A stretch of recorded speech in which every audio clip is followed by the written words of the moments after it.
Hello, so let's try to solve the 132 pattern, which is LeetCode number 456. Um, so given an array nums, find a 132 pattern. What it means by 132 pattern is given three numbers with index I, j, k. I, j, k must be the index must be in order where I is less than j and j is less than k, but the values should be that nums I is less than nums k, which is this, and then nums k is less than j. This is why it's called 132 pattern, where the index number 3, the third index, not the index number 3, the third index being chosen in the pattern has the highest values. So k, the last index, must have the biggest, not sorry, the j, the middle index, is the one with the highest value. So for example, this one is false because there is no 132 pattern where the third, the middle is the biggest, because this is an increasing order. So there is no way we have a three pairs, three numbers in sequence. Doesn't have to be continuous because nowhere here it says to be continuous. It's just saying about subsequence. So there is no three numbers that we can make out here in sequence in keeping the order that is actually having the middle to be the biggest number, because this is an increasing number. While this one, we have an answer which is 142, because 142, the middle number, is the biggest, while this one, the left one, is the lowest. Okay, so this is a 132 pattern where the middle is the biggest, the left is the lowest. This one will also have 132 pattern. For example, this one minus 1, 3, 2. 3 is the biggest, minus 1 is the lowest. Another one is minus 3, 0. 3 is the biggest, minus 1 is the lowest. Another one we can also make is minus 1, 2, and 0, where 2 is the biggest. So that's about understanding the problem. Let's see about the constraint, whether we can find something unique about it. What we know, n is equal to nums.length. What is n?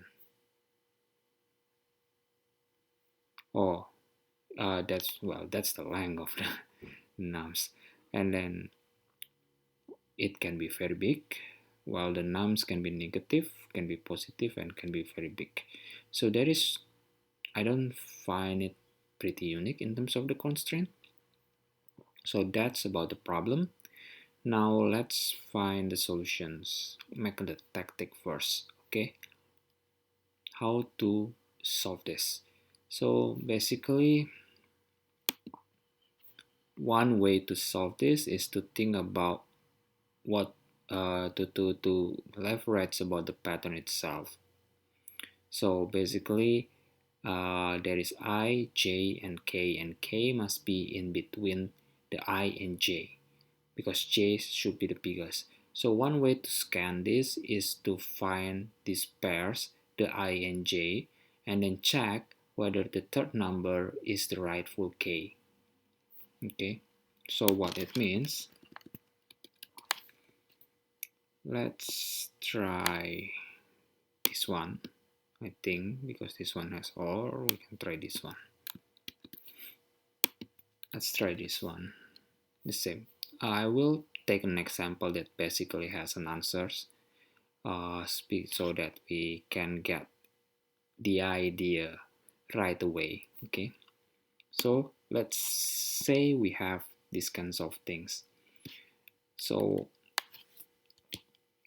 one way to check the pattern is, there are multiple ways, of course, and I think if we try to pursue all the alternative, you can solve it either way.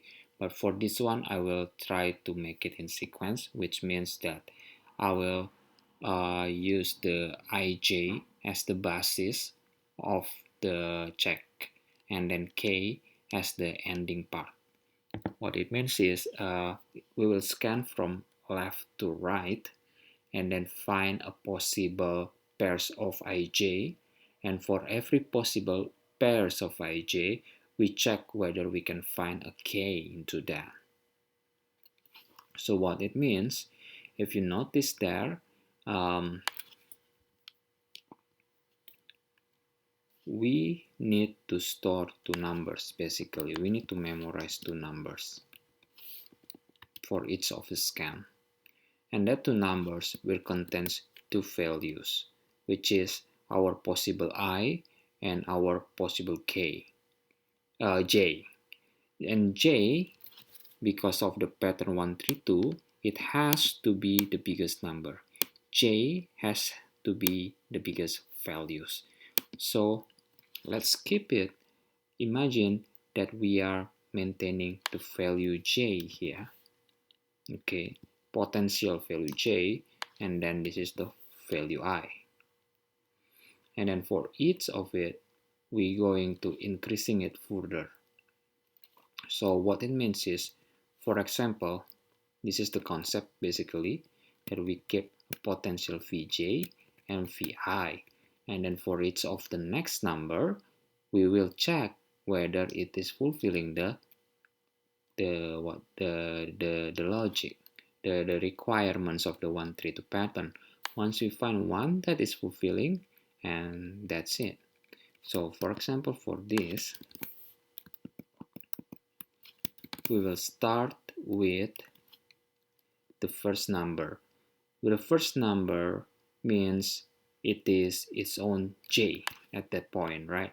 Because k at the next number, we want to check whether the previous one is a good j. So every new numbers, we treat it as the j, the middle part. So we treat it as j, but the first number doesn't have anything before it, so it's a none. Okay, so this is one of the like a seed, an initial values, or you can also call it an edge case possibly. And after that, what is the next one? The next one will be 3. 3 will be the possible j, right? And the way we can check it is whether this is a possible j or not, is whether this is bigger than this. If this is bigger than this, it means that this is a more valid j than this one, correct? Another thing we need to track is what is the minimum value before the number 3. In this case, it's the minimum between none and -1. So the minimum at this point in time is -1. Why we are looking for minimum? Because of this, that nums I has to be less than nums j. So what is things that is always why we took the minimum also, because everything that is minimum means it's the lowest we can get in order to get a good comparison with the letter k later on, the third values k, because the k in the end still have to be bigger than the values I. So that's why we are keeping track of the lowest possible that comes before the number that we chose as the potential j, because by choosing the minimum values possible, we have the highest chance to fulfill this requirement, right? Because we don't have to be continuous, that's for sure. What we need to for this is to be subsequent, is that we keep the order right. Now once we find this, we need to know one thing, that this, the potential j, is actually much bigger with the number before, right? If this is much bigger, obviously the potential k can be built by building this. If it can be built by building this, it can also be built by building this. Because this will always contain, this is containing higher value j, where j in the requirement of 132 pattern have to be the highest value. So if any k that comes after this can fulfill this, it must also be able to fulfill this. Because one, this one is higher value. Second, this is the minimum value that comes before it. So any numbers that is minimum here must be the same, at least the same, or bigger than the number of minimum here, which is giving the chances also that k will be bigger than it. That's why, knowing that the new potential j is much bigger than the previous one, we can eliminate the previous one. We no longer need that. Okay, then what comes after this is the number 2. Well, the minimum out of any numbers before it will be -1. Now the question here is whether 2 is bigger than 3. Remember just now, if it is bigger, it means we can eliminate the previous one. But this is not bigger. So next, it is lower. Not only not bigger, it is lower, strictly lower. So it might be the potential solution K. What we need to check, if this is lower, which is it is, and then we need to check also if this is bigger than the minimum, which is it is too. So now we have a solution, then we can return true. Okay, so this is where the stopping point comes in. So basically, for each new check, we check two things: whether it can become the potential next j, or it can become the solution, the potential k. So those are two checks that we need to do for each incremental, each next scan. Okay, let's do another one, the 3, 1, 4, 2. So using the same logic, we will start by tracking the value, the first value, which is 3 and none. Nothing can be done here because it's a none, it's an initial set, and the next one will be 1. And what is the minimum between 3 and none is 3. So is 1 bigger than 3? We want to check if 1 is a strong next candidate for j. It is not. 1 is lesser than 3. Okay, if it is lesser, the next thing we need to check is whether this is a good k. It's not, because the minimum is none. It means we don't have any good any number yet to become the nums I. Okay, then we continue. When we continue here, we have the next number is 4. What is the minimum? We just need to check the minimum with the one just before it, because the one before it already containing the minimum possible numbers that comes before it and itself. And for this case, itself is actually the minimum before number k, which is 1. Okay, now we check this number. Is it a potential j? Is 4 bigger than 1? It is. Because 4 is bigger than 1, we can eliminate this. We no longer need it as the potential j, because 4 definitely can replace it pretty well. The next one is with the 3. Is 4 bigger than 3? Is 4 is lesser than 3? Oh, it is not. 4 is not lesser than 3. 4 is bigger than 3. It means 4 is a good candidate, a better candidate as potential J. So we can also remove this one. Now we no longer have anything to remove, and 4 definitely is not a valid K because there is nothing before 4 with the previous calculation we had that can make 4 into a good K. A good K is when the number is lesser than the number of previous calculation. Now the number 2, and then the minimum before number 2 will be 1, minimum of this. So now we check whether 2 is a good candidate for J. Is 2 bigger than 4? It is not. So it's not a candidate of J. Now we check, is 2 a candidate of K? Is 2 lesser than 4? 4 is the J. So it is lesser. If it is lesser, then the next thing we check is whether the K is bigger than the I. It is. It's fulfilling the requirement. So now we find the solution that it is true. We can find 1, 3, 2 pattern here, where this is the I, this is the J, and this is the K.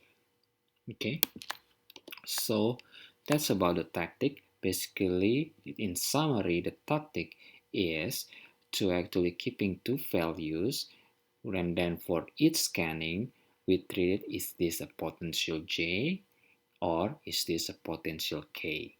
We remove the previous one if the new scan is actually a better J. We ended the scan early if we find that the new scan is actually fulfilling the role as a good K by fulfilling these requirements. Okay, so let's try to implement it. Maybe saying this memo is wrong. We might want to stay it as tag because we kind of remove it when it is a good candidate of J, which is sort of like what you did in the stack, that you remove the latest one that you enter. So let's just call it, it's just a name.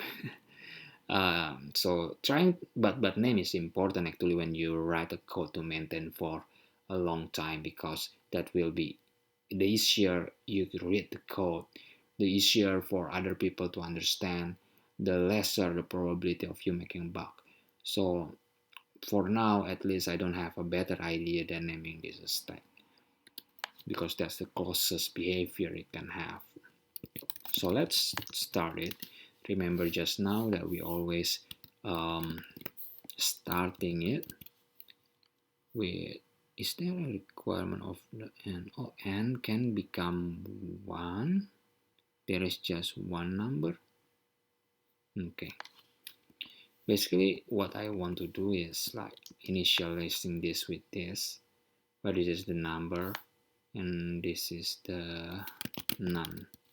Remember that we always start it with the first index, but because nums can be, n can be 1, it means that the length can be 1. Let's just handle it. If nums is less than 3, of course this is false, automatic false. There is no even three numbers. There couldn't be any solution. But if it is not 3, we always can set it like this. And then for any number, let's just use the saying x, because we have this I, J, K, so usually I use I, but let's just use X to not confuse ourselves with these definitions here. And we will start from 1 to the end. We start from 1 because we already have this, correct? Then what going to happen here is for each new scan, we're going to check whether we need to treat it as a J, a good J, or a good K. Okay, so first let's write the code when we are trying to check whether it is a good J. So it will be nums x. Okay, that's what we want to compare. And the one we will compare it with is the previous one, which is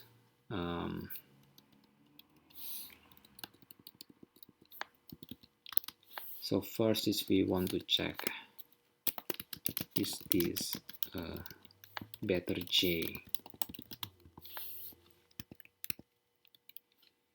Better J, it means that the number x has to be bigger, right? Because this must be the biggest number, has to be bigger than the one at the last point. And the value is, the biggest value is the index 0 of it. Okay, so if it is bigger, it means this is a potentially good J. So, and remember just now, when it is bigger, it means it can become a better J. It also means that we need to remove the previous values.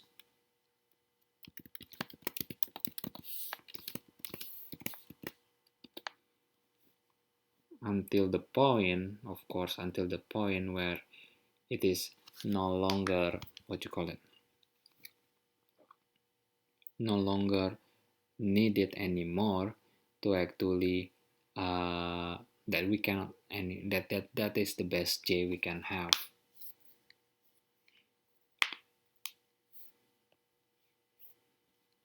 So while there is still things inside the stack, we will pop the stack, and that will be the previous potential J, potential I, right? And then what happened is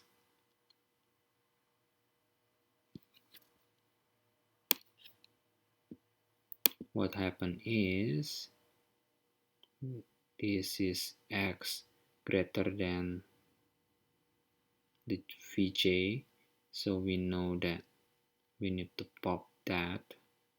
What we also need is actually the mean.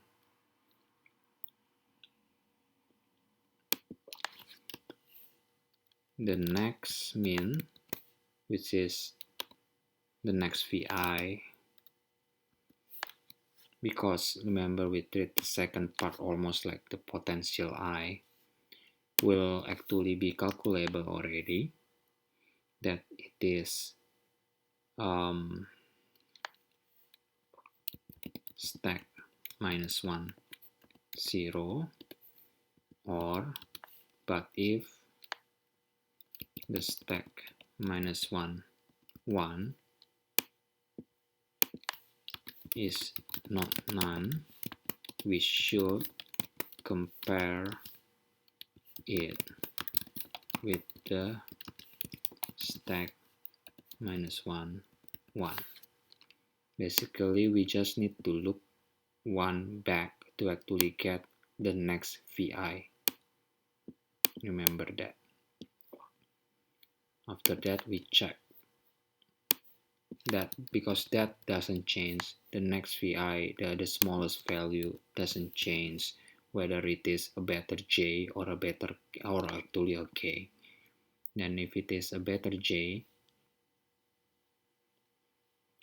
then what happen is we need to pop. Do we need to actually store the values? Potentially yes. And then what happen is after taking the value, we need to compare it further back. So actually we need to have this if again, because this need to be pop on until it cannot be pop. So as long as the nums at this index x is greater than the vj, it means it's a better j. Then we need to continue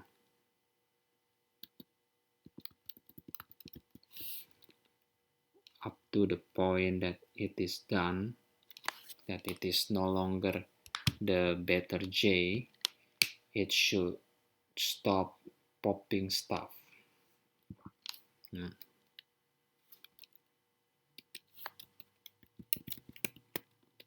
So when it is no longer greater than vj, it means we have to add those back.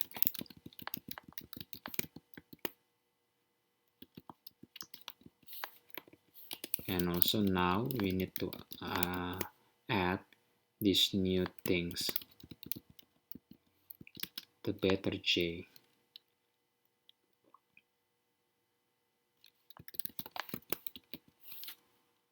Okay, because we actually doing it here already, we don't need this. It's the same thing because we need to do it in a loop, right? So is this a better j? Let's put it here. Okay, if it is not a better j, so this is the while loop. This is the while loop, but if it is not a better j, we actually need to check whether this is a better k.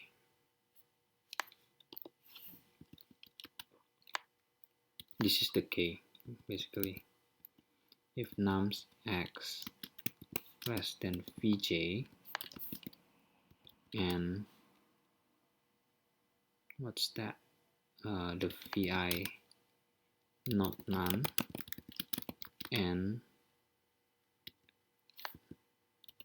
vi less than nums x, then this is returning true. If it is not, then we need to put back what we popped just now, because we only remove the stack value in the stack if it is nums x is a valid j, a better j. If it is not, then we put it back. And regardless, actually, even when we ended up to remove everything, we need to append the new num x, because it means, for example, in this case, if nums x is actually the best j out of everything we made before, it will always comes down to this until we no longer have anything. If we no longer have anything, this line of code will never run, but we still need to put the nums x because that is the best j. So this actually we need to put it outside. Okay, so we have everything, it seems. If we already have everything, we can test this out. one way to test this, let's say, because in some of the interview you actually cannot run the code. So one of the things you need to do is you need to try to run your code manually. What it means is you need to try to run a test case and then flow it through your code. So for example, let's try to run it with these numbers 3142. The len of nums is 4. 4 is not less than 3, so it's not returning false early. And then now the stack. We have stack, right? So the stack will start to have with the 3, none. Okay, so far so good. And for x in range 1 to len nums. So now we also actually the way to do this easier. What I like is I just keep the important variables out. So now x will start with 1. Next vi will start with stack minus 1, which is this, right? Value 0, 3. Okay.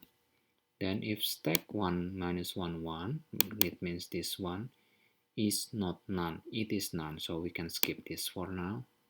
Then while len stack is bigger than 0, yes, len stack is 1. We pop it, okay.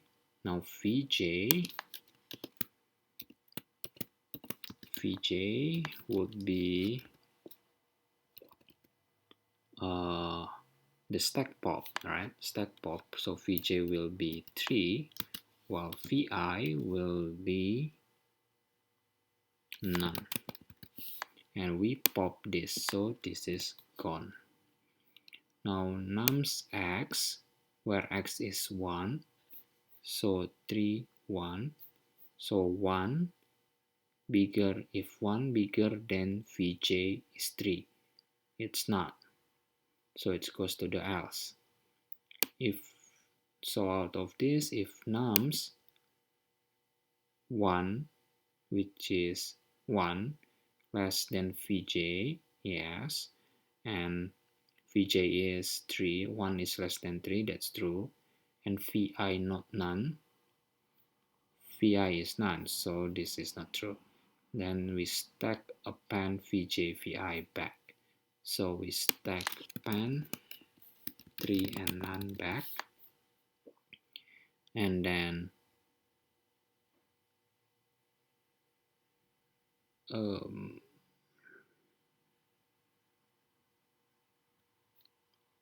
if that is the case, one more thing, you see, now this won't be, we will be forever loop. But what we need to remember is we want to only kill the stack, popping it to the end, only when it is a better j. When it is not a better j, actually we just want to append it back. And then it means we need to break here. So we don't do a forever loop because we need to put it back what we pop, because we don't have a better j which can eliminate it. So we put it back and that's it. And then we add the new values. Okay, so that's how we notice without even running the code that we have a bug. Then stack.append nums x, which is just now nums 1 is 1, comma the next vi, which is 3. Okay, so that's now the condition of the stack. Then we loop this back. Now x is 2. X is 2. Next vi is stack minus 1, 0, which is 1. If stack minus 1, 1 is not none, it is not none, it is 3. Then next vi is minimum of 1 and 3. 1 and 3 minimum is still 1. Good. While when stack is greater than 0, yes, we have to. We pop it. So now Vj will be 1, Vi will be 3, and this is being popped off. If nums x, well, x is 2, so num x is 4. Is 4 greater than 1? Vj is 1. Yes, it is. Because it is greater than 1, it is, then that's it. We continue. When stack is still 1, greater than 0, then we do another pop and fill it into Vj and Vi. So now 3 num become here,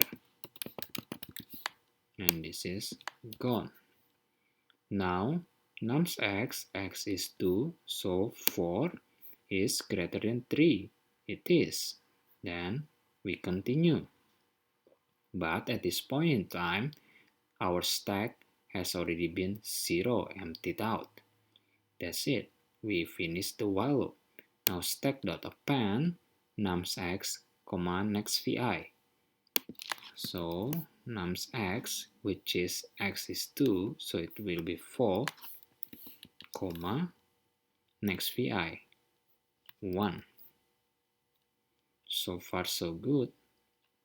Then we move on to the next one, where x is 3, which is the last thing. Then next vi is stack minus 1, 0, 4. If stack minus 1, 1 is not none, it is not none. Next vi is minimum of 4, and stack minus 1, 1. Minimum of this, and that will be 1. So next vi is 1. While learn stack is greater than 0, yes it is. We pop it. So now Vj Vi will be coming from this pop. So Vj will be 4, Vi will be 1. This will be pop. If nums x is greater than Vj, x is 3, so nums x is 2. And 2 is greater than 4, it is not. So then we check for whether this is a good case. Is nums x, which is 2, is less than 4, Vj is 4, it is. Is Vi not none? Yes, it's not none, it's 1. Is 1 less than nums x is 2? Yes, 1 less than 2. Then that's it, it's the solution. So it runs pretty well here. Now let's try to run it. There is an invalid syntax. I think this should be is not none. Okay. So it is so far so good with the example test cases. Let's submit it. So far so good. So this is good. Okay. Now once this is done, we also need to do a big O time complexity analysis. The big O time complexity analysis, this will be big O n. Let me run it down, break it down for you. That this is big O1 because this is just a normal comparison. This is big O1, just an initializations. This is big On because this is looping for each nums, where n is the length num. And then this one just 1, this one also 1, just comparison. Now, while on stack is bigger than 0, so this is actually can be at most another n in total. right? But one thing to remember, this is not n times n, although this is inside here, because the stack only can be as big as n for the whole lifetime of it, because the same number wouldn't be in the stack twice. Once it is eliminated, it's gone. Remember that we do the pop. It only come back when it is not fulfilling this. Okay, it's only come back when it is not fulfilling this. But once it fulfills this, it's gone forever. And then we only check the minus one at a time. In other words, yes, this is big O(n), yes, this is inside the for loop, but this won't become a multiplication here. It's actually become like this, an addition, because in total of the life value of this logic, stack can only be as big as n, and it's not repeatable. That's why, although it is inner loop in terms of the writing, but in terms of the run, it will be a plus n, not multiplied by another n. Then how about the inside of here? It's just a pop. That's one. Comparison big O1, comparison big O1, pan big O1, break pan. That's it. So in total we have big O 2n, which is in big O(n) analysis. This can be is the same with big O(n). So that's about the complexity analysis for these solutions. So that's about it. In summary, the idea is to keep a stack where the first value is the potential j, the second value is the potential I, where the first value, if it is a j, has to be the biggest, has to be the smallest. And then what happens is, for each new scan, we will check whether it is a potential j. If it is a potential j, we want to pop it until everything, either the stack is gone, it's emptied out, or it's no longer the better j. If it is not the better j, we need to check whether it is the k. It is the k. Why we check this the k? Because it means now the problem becomes that it is lesser than the previous one, which is the potential Vj, right? So is it a good k? If it is a good k, we return early, because it means it is possible we find already the 132 pattern. Otherwise, we continue on, which is by adding back what we pop, because if it can only remove it if it is the new value is a better j. If it is not a better j, we put it back and we put the new value in. The next vi is basically the minimum value before the I, where we can already calculate it just by looking at the -1 by picking the stack. Okay, so that's about it. Thank you all.